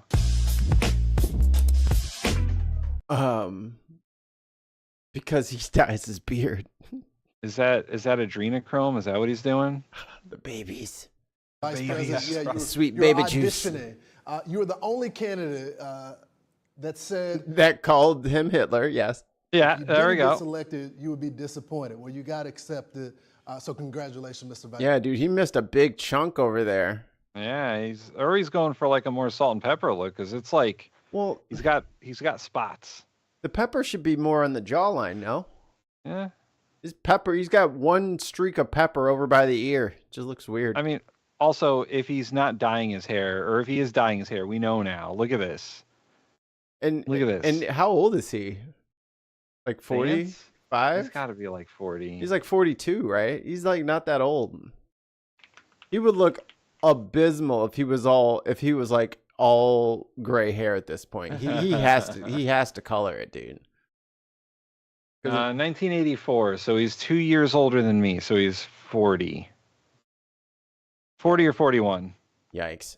Vice President. Thank you. Let's talk about some of the issues that matter to the American people. Sure. And it's the president's new tariff policy. And when I think about what he got elected on is to bring the cost. Is that a fake fireplace? Down for people, but also I wouldn't be bring surprised. manufacturing back to the country. That's right. These are gonna kind of hit each other, right? Uh-oh. Explain to us how you get manufacturing here, but also this will be good. get the cost down for the American people. Well, if you go back a little bit, Lawrence, remember during the first Trump administration, I try not to think about it. I smoked and drank so much to forget it, dude. So much. I don't want to waste my investment. everybody said that Trump's tariffs were going to be inflationary back then. What actually happened? We had 1.5% inflation. We had the fastest growing. Unquiet Badger says Cleopatra eyeliner. It looks like a Noxuna moon. Economy in a generation, and we had the beginning of a manufacturing renaissance in the United States of America. See, look at the fireplace. Yeah, that might be fake. Like, you got a little orange candle electric battery thing back there. So weak. Then, of course, we had 4 terrible years of the Biden administration. But I think it's useful for all of us to step back and ask ourselves, what has the globalist economy gotten the United States of America? And the answer is fundamentally. Yeah, mostly. That's the point. Cheap things. Cheap things for the people. More things. And you're right, that fireplace is fake. It's fake as fuck. They got a little light back there. Light a fire, goddammit. Or don't. Or don't. But don't put an orange flashlight back there talking about look at the logs. And Trump didn't have no manufacturing renaissance in his first term. COVID happened and the economy got obliterated. Oh yeah, that's right. COVID. Yeah. COVID. Fundamentally, it's based on 2 principles: incurring a huge amount of debt to buy things that other countries. Who spent a lot of money? Which administration was that? Which administration added $8 trillion to our national debt in 4 years?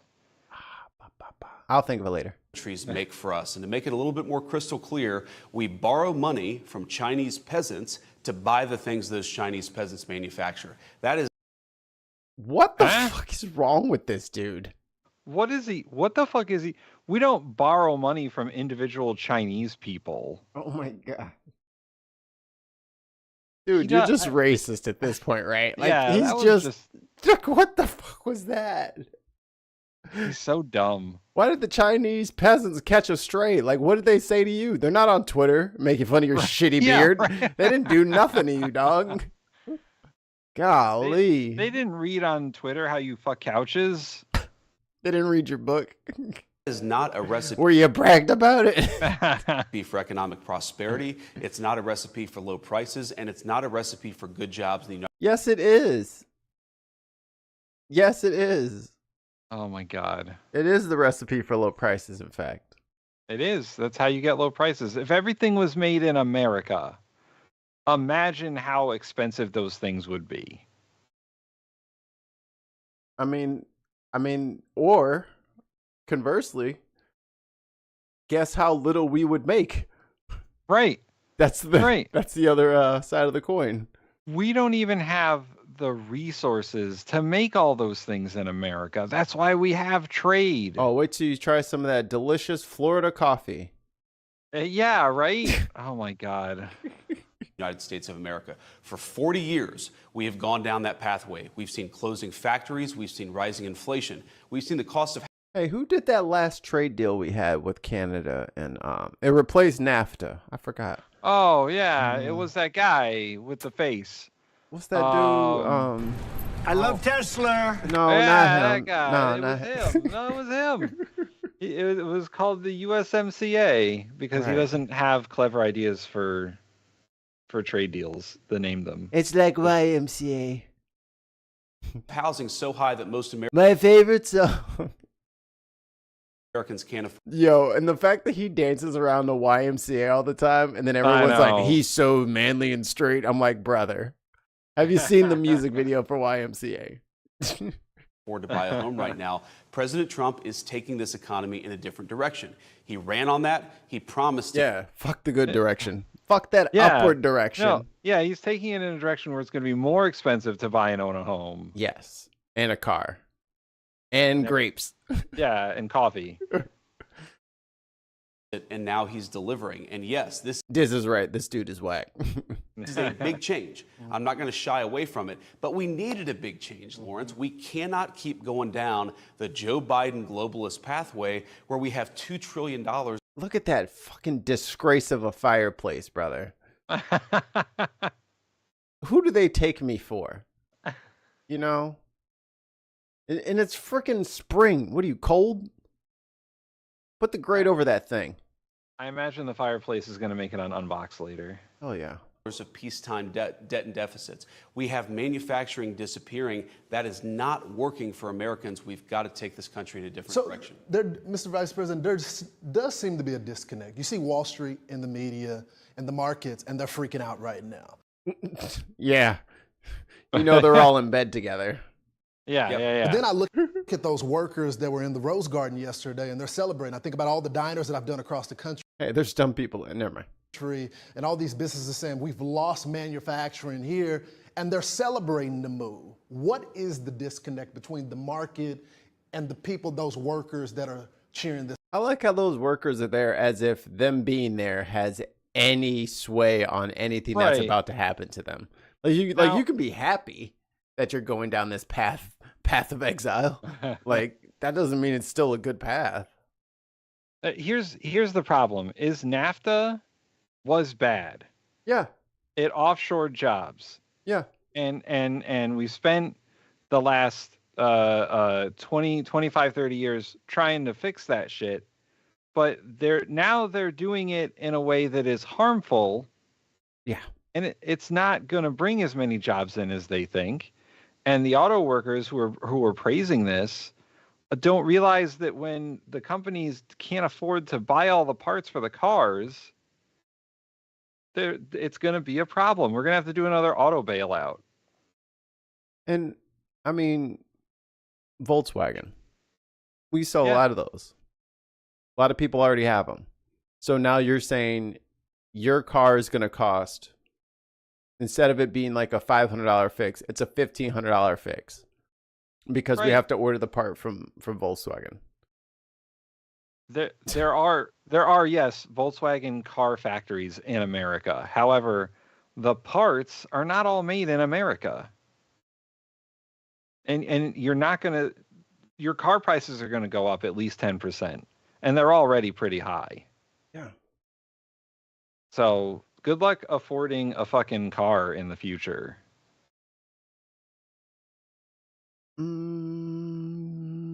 Not your data, dumbass. Well, I think on one hand, frankly, a lot of people have gotten rich from American jobs moving overseas, but American workers have not gotten rich. And frankly, American companies have not gotten wealthy from the... Brother. Yeah. Brother. What I want to know, what are they doing for the workers? What are they doing to protect American workers that isn't taxing the shit out of them? We're trying to bust up unions. Right. How are they helping workers in any real way? Because inflation is still outpacing wages. So I don't know what they're doing for workers. They're not fighting for more benefits. They're not fighting for a higher minimum wage. They're not fighting for health insurance for workers that is transferable between jobs. Right. They're not fighting for any sort of benefits for retired workers. In fact, they're trying to take that away. Right. You don't need that no more. We need that for our tax cuts. So if Vance wants to be all holier than thou about oh, the workers want this, then fucking do something real for workers. Increasing growth of foreign competitors manufacturing overseas. They, as the president says, Lawrence, these foreign companies, they charge us ridiculous tariffs. They engage in a lot of non-tariff practices like currency manipulation. That has been awful for Main Street in the United States of America. Has it now. Has it. Although, I hate it when I have to deal with Chinese businessmen as a regular consumer, when I have to negotiate with them. All those Chinese peasants that we're borrowing money from. Oh my God. They get so uppity. It's meant those diners, their customers, don't have jobs anymore. Mm-hmm. It meant those great steel mills, those great auto plants have closed down and their workers have been laid off. What I saw yesterday. That was 60 years ago. Yeah, bro. In the that Rose was Garden so long ago that it doesn't even matter anymore. It's been so long, right, that those communities have recovered and changed their economies at this point. Right. Like, we don't even have the building anymore. We turned it into something else. Right, they turned it into apartments or something. That happened in the town that I lived in. There was a bunch of factories that had been abandoned for decades. And all they did was turn them into apartments and then build new stuff. I think there was a couple of watchmaking factories they turned into. Yeah, that would be so cool. After they fixed all the terrible chemicals that they had to clean up, there was a lot of remediation, but then people could live there because no one else was going to be in those factories. No one was looking for factories. He's going to build a factory. Incredible enthusiasm, because a lot of those workers, they've been working hard for 10, 20, 30, 40 years. Young and old were in the Rose Garden yesterday. They've never had a president who stood up for their jobs and stood up for American prosperity. They finally see something has shifted. Never. There were Democrats out there, Republicans. There were union and non-union workers alike. They know this is a big... None of them must be railroad workers, huh? Or he's saying 40 years ago, so even Reagan? Mm-hmm. Reagan wasn't doing anything for workers? Your savior? Change, but we need a big change in this country because what we did under the Biden administration, it just wasn't working. So he did the same shit you did. He didn't even change shit. That's why we were mad at him.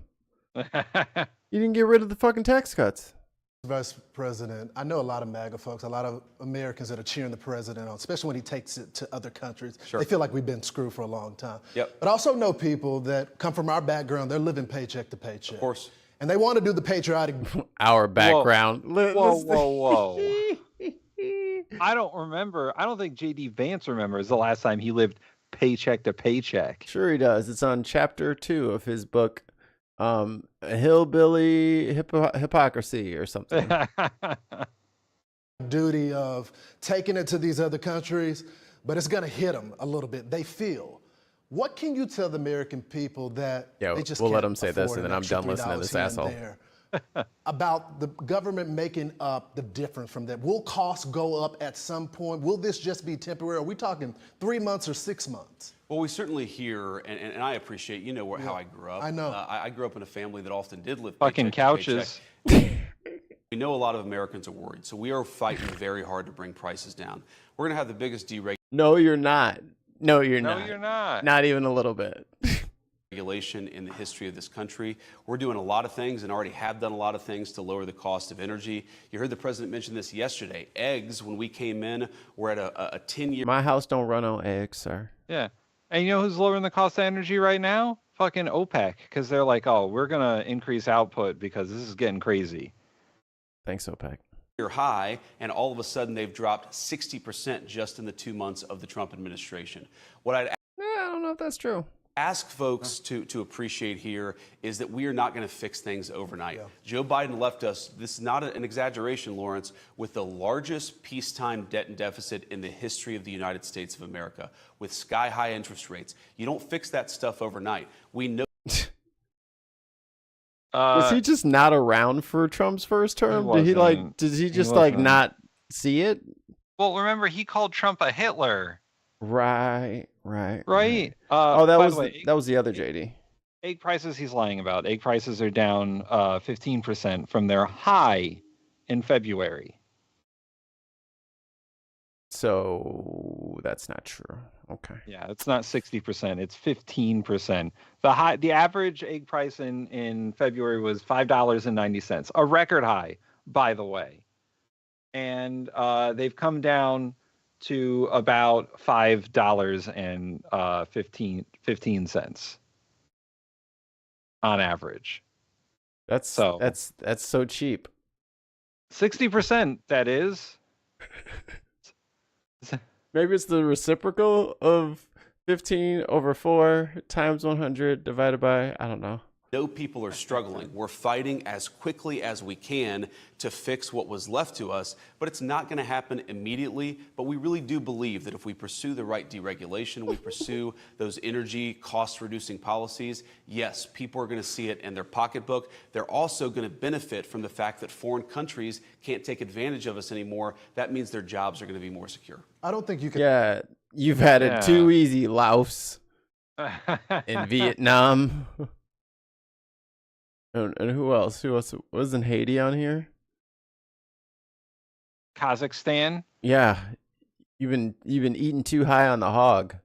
Madagascar. Yeah, 47% tariffs on Madagascar. What the fuck? They only have what did Madagascar do to anybody? They have like 10 million people. We outnumber them 34 to 1. They can't buy as much stuff as we can. Where would they put it?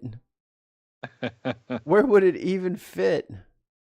All right, we're down to the last 15 minutes. I rise today in support of the resolution introduced by my colleague from Virginia, Senator Kaine, to overturn the emergency declaration for the northern border that is being used to impose tariffs on goods imported from Canada. Mr. President, the Maine economy is integrated with Canada, our most important trading partner. From heating oil, gasoline, jet fuel, and other refined petroleum products to Maine's paper mills, forest products businesses, agricultural producers, and lobstermen. The tariffs on Canada would be detrimental to many Maine families and our local economies.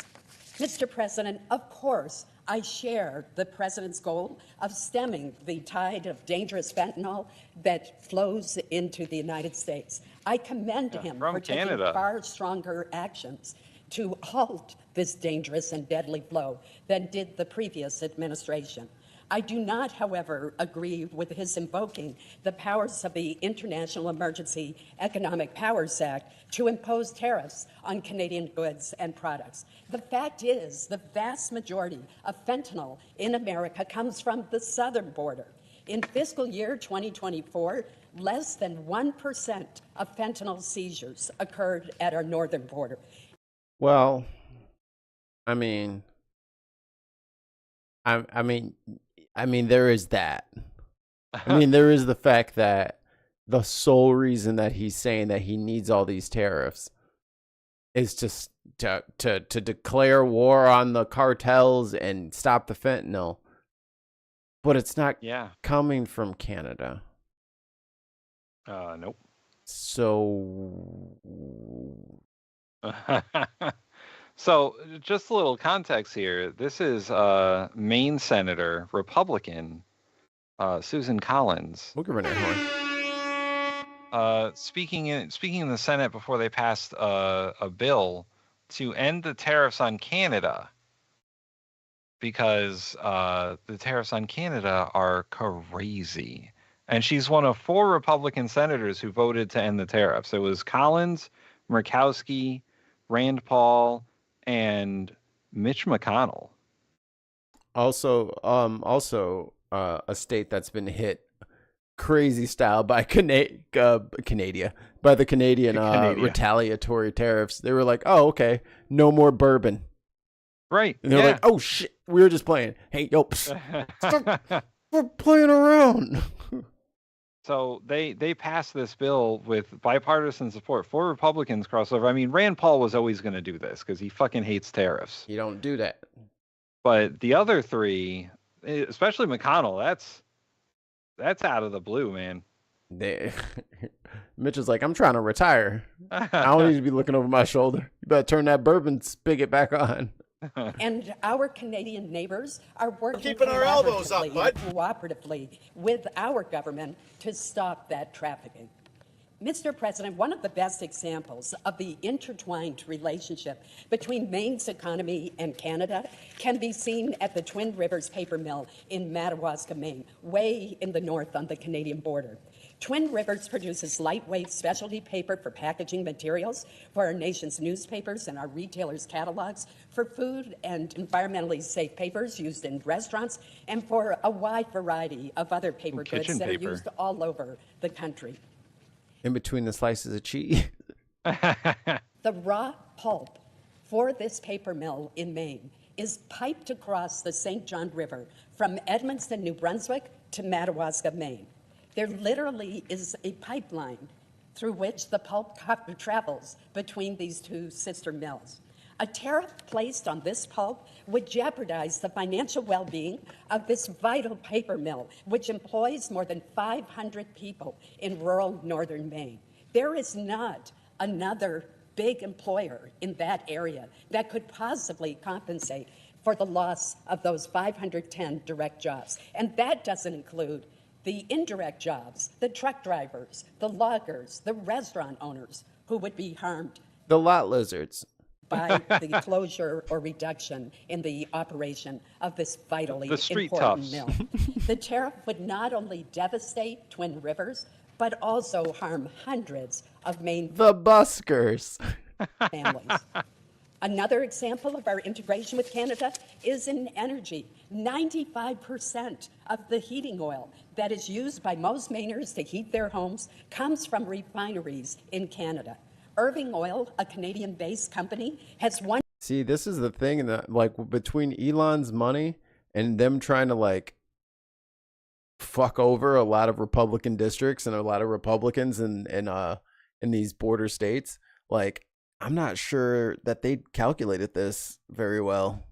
Yeah, I don't know. They didn't. And you know, Susan Collins is one of those Republicans who you can criticize for almost anything. Oh well. But the state of Maine is mostly blue. Yeah. It's one of those states where they split their votes for the president. And she's in trouble politically if she doesn't do this. She's got some real problems politically if she doesn't go up against Trump on this, because directly affecting Maine's economy is a problem for her. Simply Psycho Dave in the chat says, "Promise me that you'll get the fentanyl from Canada to 1%. I mean, we can let more in. Just start working with China. Like, no. Y'all want to you want issues? You want issues, bud? We're keeping our elbows up, bud. Fucking send it in by the boatload. Now what's up?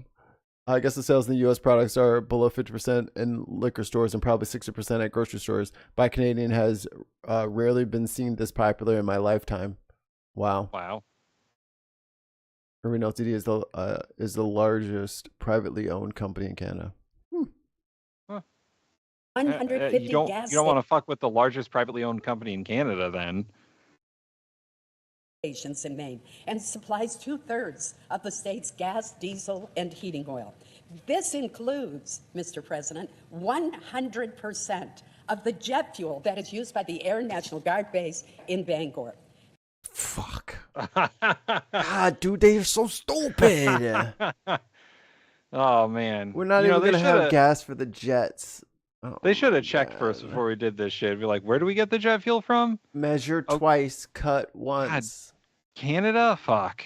All right. Fucking. Oh, you didn't even get to the best part. Oh, hold on. My bad. Maine consumers, Maine businesses, and the U.S. Department of Defense, our own Department of Defense, would bear the cost of that Canadian energy tariff. Mr. President, Canadian tariffs would also harm many Maine farmers, lobstermen, and fishermen. Here we go. This is the best part. Lobstermen? Lobstermen. Potato board, 90% of the potash, which is the fertilizer used for growing potatoes. Potash. Not potash. Is imported from Canada. Fertilizer accounts for 11% of total input costs to grow our great Maine potatoes. Tariffs on imports like fertilizer will only hurt Maine potato growers. And Mr. President, I grew up in Aroostook County. I know these potato growers. I picked potatoes as a school child when I was growing up. Just recently, a farmer from Mars Hill, Maine, told me that just the threat of tariffs is causing a price increase on seed and equipment. This farmer supplies potatoes to a Canadian company with facilities on both sides of the border. The different facilities have specialized equipment to process potatoes for different uses. Hash browns in one plant, curly fries in another. Ooh. Ooh, I want to work in the curly fries I plant. want to go get some samples. Yeah. I will bring my own oil. A tariff on potatoes as they cross back and forth between Maine and Canada would cause terrible harm to this and other growers. Other products are processed back and forth across the border as well. For example, many Maine blueberries are processed in Prince Edward Island. Maine also sends between $200 million and $400 million worth of lobster to Canada each year for processing. There are 200. Maine about to leave and join Canada. Yeah. I can tell right now. Maine is gone. 140 lobster processing. Oh, God, Tim, that's what's going to happen. We're all just going to start breaking off, man, and start doing our own thing. Like, yo. Man, if I was Maine, I'd be like, hey, Canada, you need another province? Hey, man, we would love to have a premiere. A premiere for our premiere.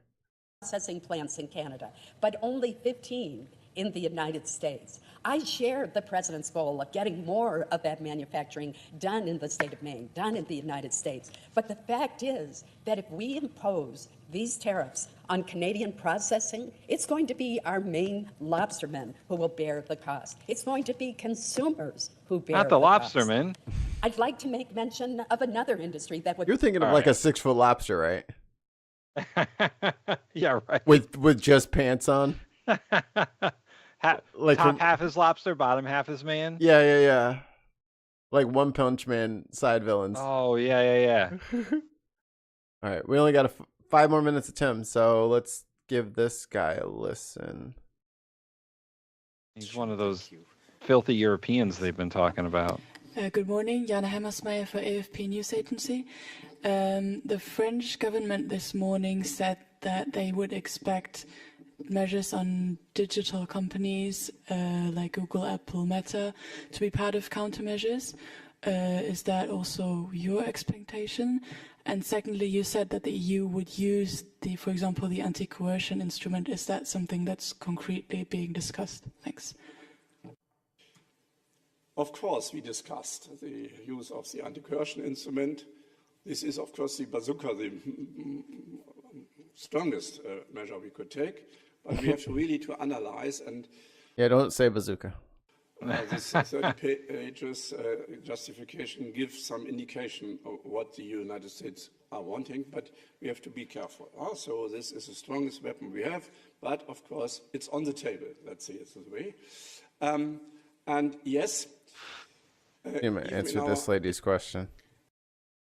Please.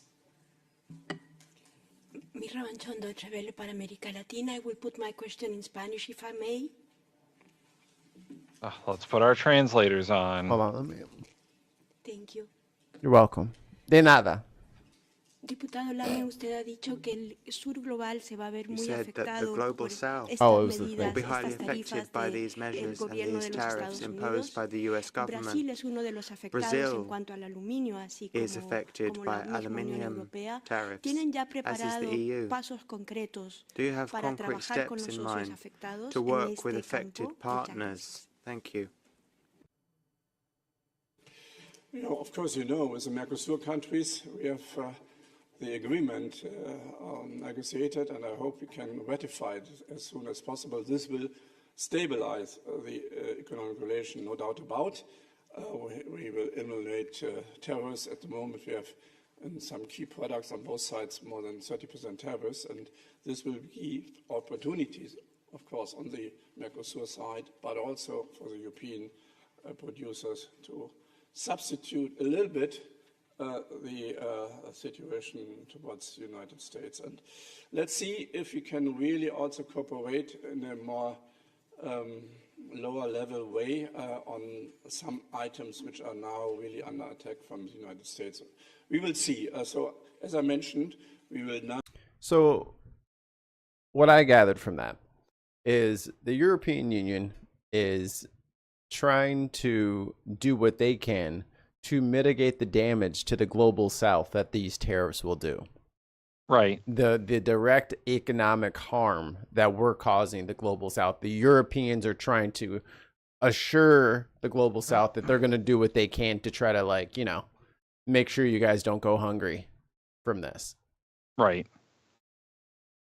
Yeah, I mean, if someone's got to do it, right? America's not going to fucking... Yeah. I mean, America's the cause of it, but we're also not going to fix anything. We're not about that. What does that say? Small cap benchmark Russell 2K becomes the first U.S. major stock measure to enter a bear market. That means they've gone down 25% from their high. Cool. That's not good. Cool beans. Good job, Trump. Real good stuff. You're really crushing it. And you and your boy Elon are just two magnificent winners. Jeez. Oh man. Final thoughts, Mikey? Yeah. Are we doomed?